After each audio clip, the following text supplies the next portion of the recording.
When I was 12, I moved from a very small rural town in New Zealand. And when I say small, the main street, I can still visualize how many stores. I think there was like 10 shops. The butcher, the supermarket, there was a post office, there was a movie shop back in the day when still movie shops. What else? Like a church, like it was small. And that's really where I grew up for a lot of my life.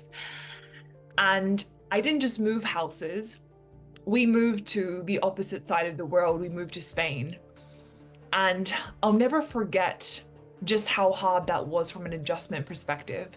You know, it's a brand new school, it's a brand new environment, it's a brand new language, a whole new culture, a whole new way of adapting and being. And I'll never forget the first day of school. And it very quickly became apparent that I was the weird one. I was the different one. And even though it was an international school, so I was very lucky, I didn't just go to a Spanish school and was like, I have no idea what anyone is saying. Everyone was either English, like from England, French, Spanish, German. It was more like European. Like I don't ever really remember. I think there was like a few people from Australia, but I was the only one from New Zealand. And from an identity perspective, it was really hard. And it was hard because every part of who I was questioned and disliked. And as you're growing up, that's the worst thing you want to experience. But in doing so, I learned a very good skill set. I became very good at becoming a chameleon in different environments. Like I can shape shift in an environment. So when I'm in an uncomfortable environment or an environment that really expands me or stretches me, I am totally okay with that. You know, when I'm speaking to someone, I'm able to shift and change and adapt my response. And I think that's why I love mentorship so much because I'm like, it doesn't matter where you're at. You can be a multi-millionaire. You can be starting from the very start. You can be from any country in the world. And I've got you. And as long as, you know, Spanish is pretty bad, it's not the best right now, but as long as you can speak English and you've got a dream, like I can adapt my approach to be able to really support you. And it's one of the greatest skill sets. I just don't believe that everyone needs to be in the same box because I know one of the greatest things that I learned growing up in different countries was this ability to thrive. And I didn't even really at the time do it consciously. It was a very subconscious change. And I remember when I would come back to New Zealand every few years, we were very lucky, would go home to New Zealand and all of my friends would be like, you sound English. Like you're so like, why do you have a different accent? And I'm like, I don't know what you're talking about. Like I can't hear it.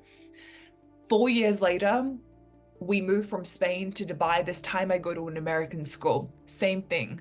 This time I'm now speaking to friends in Spain. I did eventually make some friends.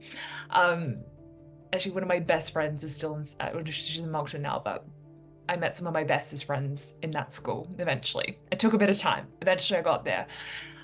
I learned to adapt. I learned to change. I learned to articulate things differently because I had a very strong accent. Not everyone understood me, so I had to speak slower. I had to understand different things and change, not because I was wrong and needed changing, but because in order to be understood, I needed to adapt my way of speaking, my way of articulating. And I think some of the greatest leaders and mentors, they do this, they change based on their experience, based on the environment that they're in. But when I moved to Dubai, it was the same thing. You know, and Dubai is very cultural, people from all over the world, but very, very American. And so I'm going back home and everyone's like, you sound American. And I was like, what are you talking about? Then I moved to Australia and the same thing happens. My family, they go back to Spain and we're having conversations. You know, I'm in sales. I've got my jobs, I've got my business, and everyone's like, you sound Australian. I'm like, no, I don't. Like, don't tell me that. It's like, if you're from New Zealand, being told you sound Australian is not the greatest compliment. It's just this thing that we have between the two countries. And I was like, what do you mean I sound Australian? Like, what are you talking about? And I didn't get it until my family ended up moving to Africa, to Botswana. And I'll never forget having a conversation with them. I think that's actually when I went to go see them and stay with them for a little bit. And I thought they were joking. My sisters had gone from like this English accent slash American now, because they were also in Dubai. Now they're speaking like Afrikaan. And I'm just like, are you guys joking? Like, are you guys joking? And they weren't. They're like, this is what I sound like.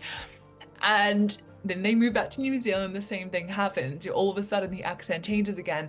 But one thing to really take from this is something I realized is how powerful it is to shift in your environment. It's a really cool skill to even practice of like really starting to mirror your environment.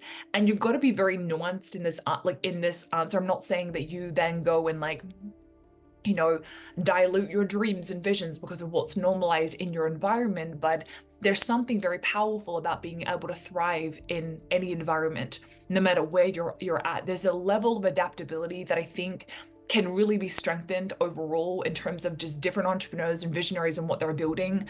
You know, it's like when you respond to an environment and you meet the environment changes. And I always think about this from a language perspective. It's like, if I can't understand you, I can't move with you. So when you're having different conversations and you're in different environments and you're creating different environments, brand is the best example because brand is the visual lens of your business. So you need to be able to articulate what your brand is. And you can't do that if you're not aware of your environment, if you're not aware of like where people are at and what their dreams are, where they're going. I think that's one of the greatest things we can do. Your brand is the eyes of your business. So you have to really translate and almost decode your intelligence and your vision in a way that's very digestible for people to understand. It's why we create content. It's our way of being able to share where we're going so that people can understand us.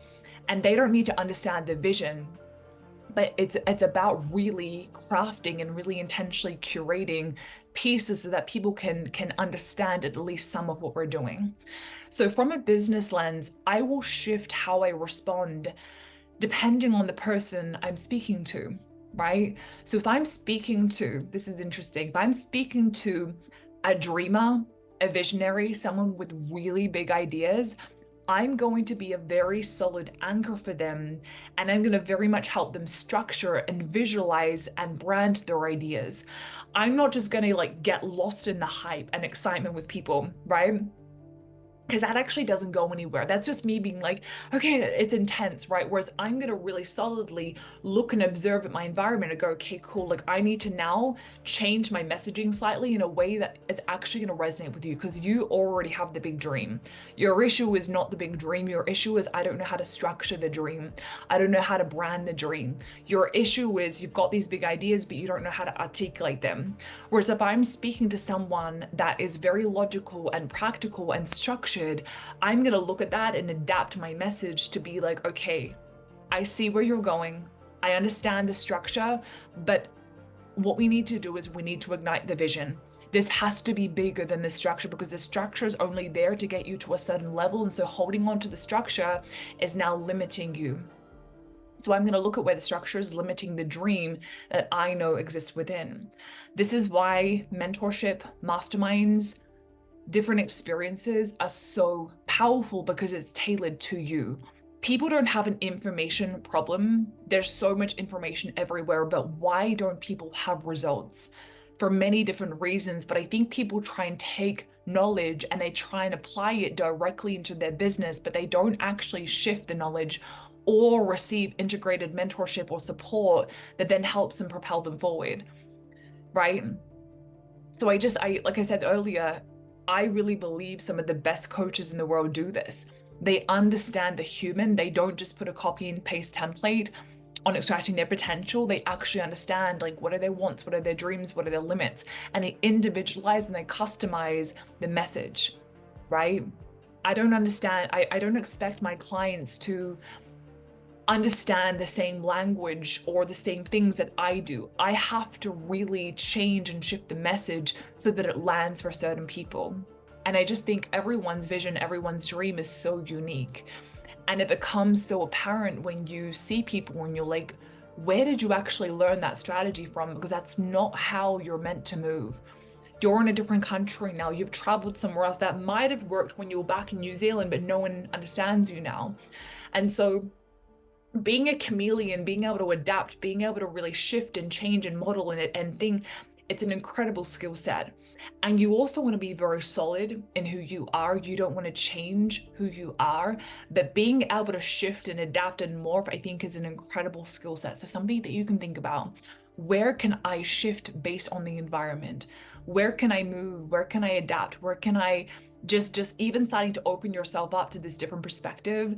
And I just love using the analogy about countries because that's my whole upbringing, was moving and shifting. But you know, if I go to a different country where I don't speak the language, I don't just say in English and just think they're gonna understand me.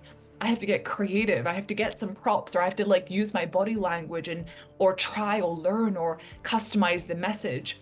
I've got to like, okay, like I'm gonna use like my hands and my expression and not just assume. Whereas I think a lot of people, they put out their offers, they put out their ideas, and they just assume that everyone's gonna get it. And then they make the issue that people aren't buying, or the issue is that they just might not be good enough. And it's like, no, it's got nothing to do with whether you're good enough or not. You're always good enough. But what needs to shift is the way that you're articulating and shifting the message. So